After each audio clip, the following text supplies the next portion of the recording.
my name is Amy Hamill, and I am one of the artists with Lot 23. You know I love my theater. And I don't think that a lot of people understand that it's not just singing and dancing and acting on stage. There are so many other parts, roles, if you will, that make the magic of theater happen. It's not just the person on the stage. So, for instance, I've got a lovely little set back here that my set decorator put together. So it's kind of signifying all the other roles and other things you could do. Painting, gotta paint the sets, and construction, carpenters need to build the sets. Musicians, we need people, to play music. The sound guys to make the music sound awesome. We've got more paint. Wardrobe, costumes, more paint, and basic props, little things like what we've got set up to kind of signify all of those little roles in the theater. But there's one role actually a few roles that people don't really think about, and that's the front of the house. The house? What's the house? There's a house in a theater? What? Yep. That is where you, the audience, or I, the audience, sometimes, sit and watch the show. That's called the house. So I wanted to give some attention to the house, the front of the house, aka the lobby, box office area, and a little role that I've been asked to do next week is what gave me this idea. I'm going to be an usher next week at a theater up in Palm Beach Gardens at lovely Palm Beach State College. And what does an usher have to do? An usher is important. They are. And they have to be in touch with the house manager. What's a house manager? That's a person who takes care of all the other stuff. So, to be an usher, my house manager has told me that I need to dress nicely. Black pants or black skirt, a white top, or I can have a solid black dress. Just be classy, be presentable. I suggest as an usher that you wear comfortable shoes. Nice, but comfortable. You're gonna be standing a while. Little things. Also, it might help to wear something with pockets, because you might have a theater that maybe they do still have good old-fashioned tickets where you have to tear the stubs and you have to put the stubs in your pockets to hold on, because your house manager needs to know how many people showed up to see the show. Okay? So that's the other part of an usher. And then you have to you're the first, an usher is like the first person that the audience experiences and encounters before they witness the magic of live performance. So you need to be friendly. You're also in charge of showing the audience where to go. Where are they seated? So you need to be familiar with how the seating works in a house.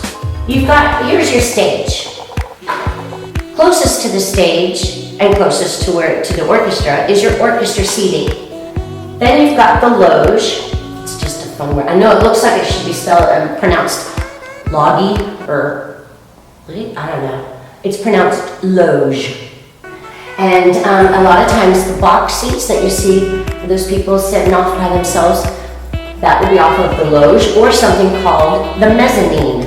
I know another word that looks like it might be mezzanine. Mezzanine. There also might be some box seats over there. And then you've got the balcony that's way up high. And there is your basic layout of a house in the theater. So, very much like in acting, we say stage right and stage left. And that is from the perspective of the actor.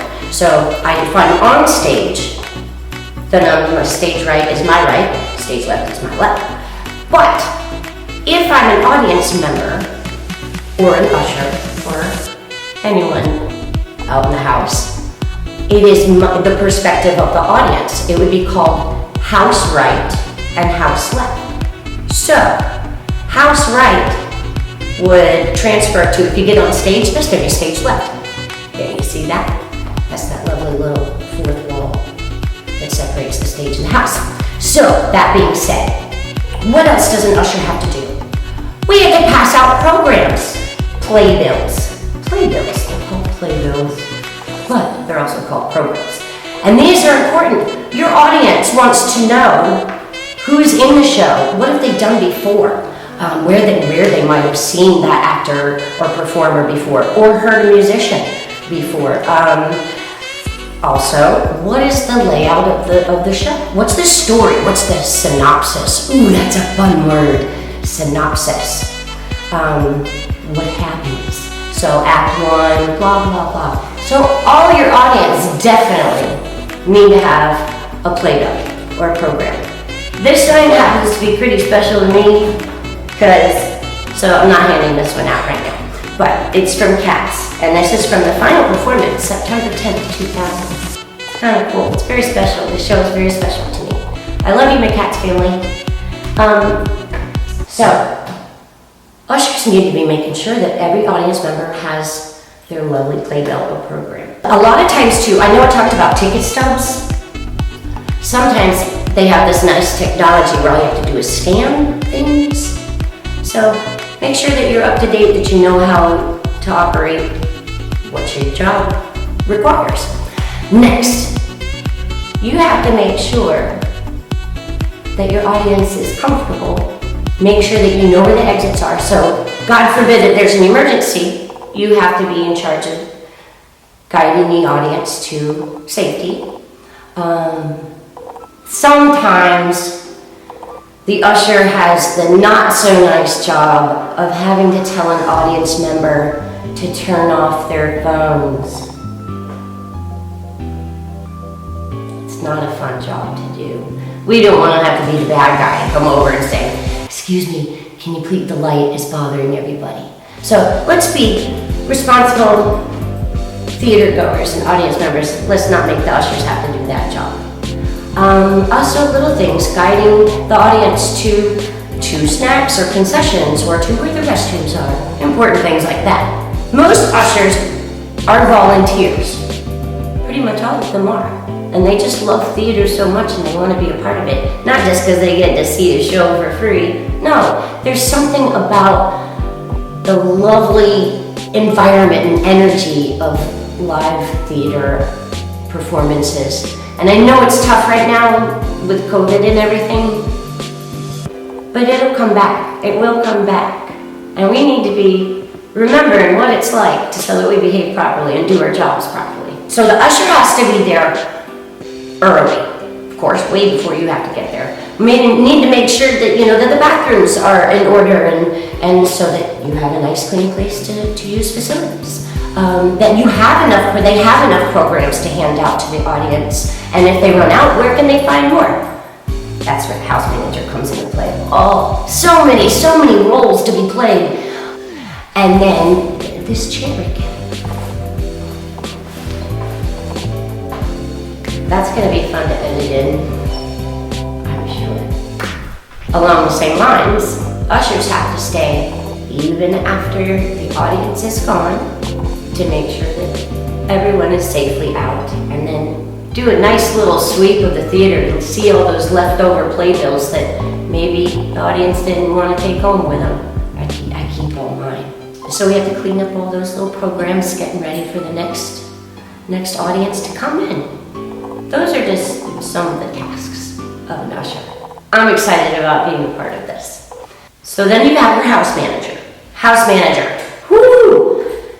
They have a very important job as well, because they have to be in touch with the stage manager. Huh? What? Yes, which clearly manages the stage. That's a whole nother video that I can't wait to share with you, because I know some awesome stage managers. But I also know some awesome house managers who have to be in touch with the stage manager to let them know that they can go ahead and turn the lights on and make this and tell the orchestra to play and to do this. But the house manager has to make sure that everybody's in their seats before they can turn the lights out and be able to talk to them and say, okay, you can start the show now.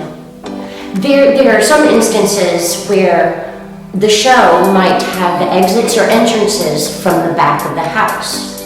Where is that? That's the back of the audience. So they, like I had to do with that wonderful show, Cats, we had to go out through the back of the stage, along the sides of the house, and then go through the lobby and then enter, so that, oh, and Lion King, there's another great show that has entrances from the audience or coming through the audience. So an usher would need to know the show well enough to be able to direct traffic or to hold traffic for the safety of the performers, as well as, what you don't realize, as well as the audience. We don't want you guys to get hurt either. So an usher would have to make sure that they talk with the house manager, and the house manager will say, okay, once the show starts, no one is allowed in until the second song, until the whole opening segment is done, and then you can allow audience to enter. So that's another reason why it's really important, audience members, to be there on time. You don't want to miss a thing. Hi, welcome. Hi, yes, can you show me where I'm going? Oh, yes. Let's see. Oh, yes, I know exactly where that is. Here. Hatterberg Road. Thank you, right this way. Hi, welcome. Hi. Here's my ticket. Yes, certainly. Where are you? Beautiful. Thank you. I know exactly where that is. Follow me.